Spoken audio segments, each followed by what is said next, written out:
daripada kebenaran firman Tuhan, bahwa hari-hari ini, saat-saat ini, kita harus mengerti bahwa ini adalah waktu daripada penyaringan kedua akan terjadi.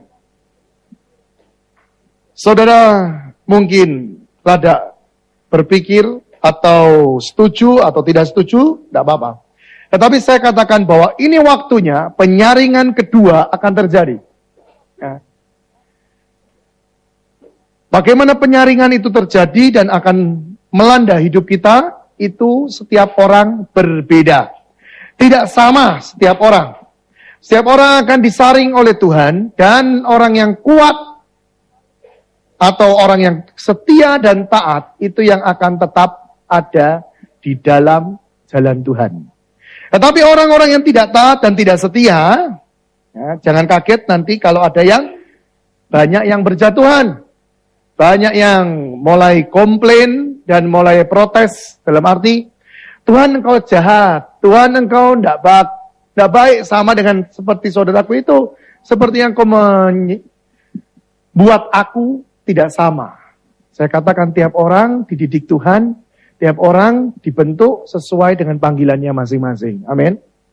Setiap manusia itu Tuhan punya rencana dalam dirinya, dan itu tidak sama. Ya, mungkin engkau berkata, mungkin aku sama dengan dia. Mungkin hanya kelihatan sedikit kesamaan, tetapi sesungguhnya berbeda. Ya. Jadi, setiap orang harus tahu sungguh-sungguh. Yang pertama kita buka dalam Yesaya, pasal yang ke-32. Yesaya pasal ke-32. Semua akan ingin seperti yang terjadi dalam Yesaya pasal 32 ini. Pasti.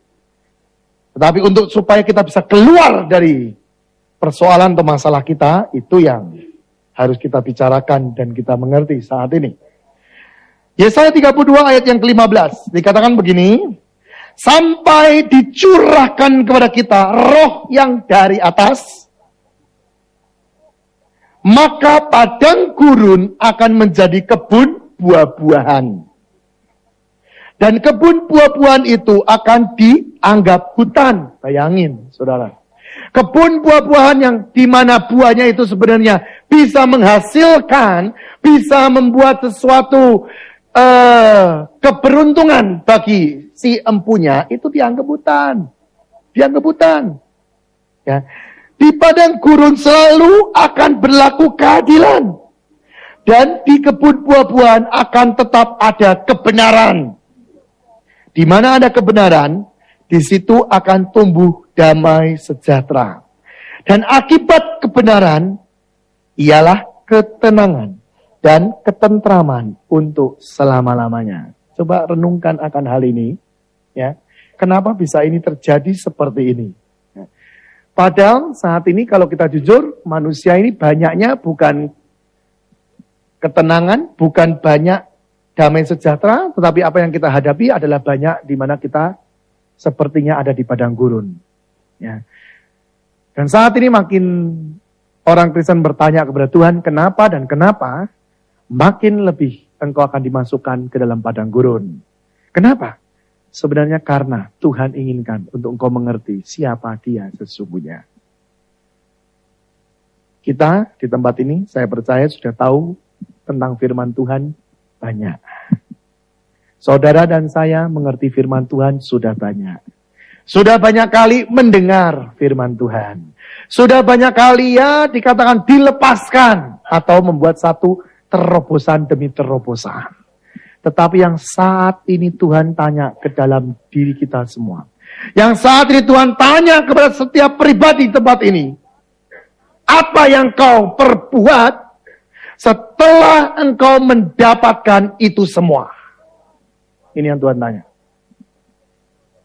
Setelah engkau dapatkan berkat, setelah engkau dapatkan keterobosan yang baru, setelah engkau dapatkan kebenaran firman Tuhan, apa yang kau lakukan untuk itu semua? Coba pikirkan. Mungkin sedetik, 2 detik, 1 menit. Kau pikirkan. Setelah aku dapatkan semua itu, apa yang kau pikir, apa yang kau perbuat? Untuk apa itu semua? Mari kita berkata jujur. Seringkali bukan untuk kemuliaan bagi nama Tuhan. Tapi jujur, untuk kepentingan diri sendiri semua. Mungkin saudara berkata, kalau saya enggak Pak, tapi juga bisa jadi untuk kesombongan di dalam kerohanianmu. Dan saat ini, Tuhan ingin sadarkan kita. Kalau saudara hanya inginkan itu seperti itu, nggak ada gunanya saudara. Tuhan nggak perlu bantuan kita untuk memuliakan nama Dia. Karena apa? Tuhan bisa memakai orang lain, bukan hanya kita. Ada beberapa orang datang ke tempat saya, dan dia berkata, kenapa aku tidak ditolong Tuhan? Padahal kalau aku ditolong Tuhan, nama Tuhan dipermuliakan. Kalau aku ditolong Tuhan, aku bisa bersaksi, nama Tuhan dipermuliakan. Pada waktu kami berdoa, Tuhan jelas ngomong begini, aku nggak tolong dia, karena aku tahu. Pada waktu dia lepas dari masalah, 90% untuk kesombongan, bukan untuk aku. Coba saat ini koreksi hatimu. Masalah yang kau dapatkan ini, apakah sungguh nanti pada waktu diselesaikan Tuhan, semuanya untuk kemuliaan bagi nama Tuhan atau tidak? Jangan cepat berkata amin. Saya paling alergi dengan orang Kristen yang cepat berkata amin. Karena apa? Satu perkataan itu kadang-kadang menjadi bumerang dalam hidupmu. Kadang-kadang orang Kristen latah dengan segala sesuatu didengar amin, amin, amin. Tapi nggak bisa jadi pelaku firman. Sebelum berkata-kata, lebih baik berpikir dulu. Saya mau katakan, saudara, ini sudah bukan waktunya untuk Kristen main-main. Kalau kekristenanmu hanya membutuhkan yang namanya jawaban persoalan. Dan sesudah itu, engkau setelah dijawab persoalanmu, engkau lupa Tuhan lagi. Terus Tuhan kasih masalah lagi. Terus engkau minta penyelesaian masalah lagi. Sesudah itu Tuhan selesaikan lagi. Terus engkau lupa Tuhanmu lagi. Kalau Kristenmu hanya seperti itu, saya mau kasih tahu. Surga bukan dekat dengan engkau, tapi engkau dekat dengan neraka. Saya mau katakan, neraka itu dekat dengan engkau, bukan surga dekat dengan engkau. Karena saat ini adalah waktunya di mana kita bukan hanya jadi Kristen seperti anak-anak atau seperti bayi. Yang kalau ada masalah hanya minta, minta, dan minta, dan minta. Kalau Kristenmu hanya minta, minta, minta, minta. Kapan engkau akan jadi dewasa? Seorang yang dewasa adalah seorang yang mengerti. Sebelum dia meminta, dia akan berpikir panjang. Dan yang kedua, dia tahu bahwa bukan hanya minta, tapi apa? Dia harus berbuat sesuatu untuk meraih apa yang dia inginkan itu. Dan saya mau katakan, kalau engkau menjadi Kristen yang seperti ini Kristen yang menyukakan hati Tuhanmu. Kenapa? Karena sebenarnya segala sesuatu itu ada harga yang harus kau bayar. Banyak orang berkata, aku ingin seperti hamba Tuhan itu, yang pada waktu meletakkan tangannya di antara orang sakit, sembuh. Bahkan bayangannya pun menyembuhkan orang.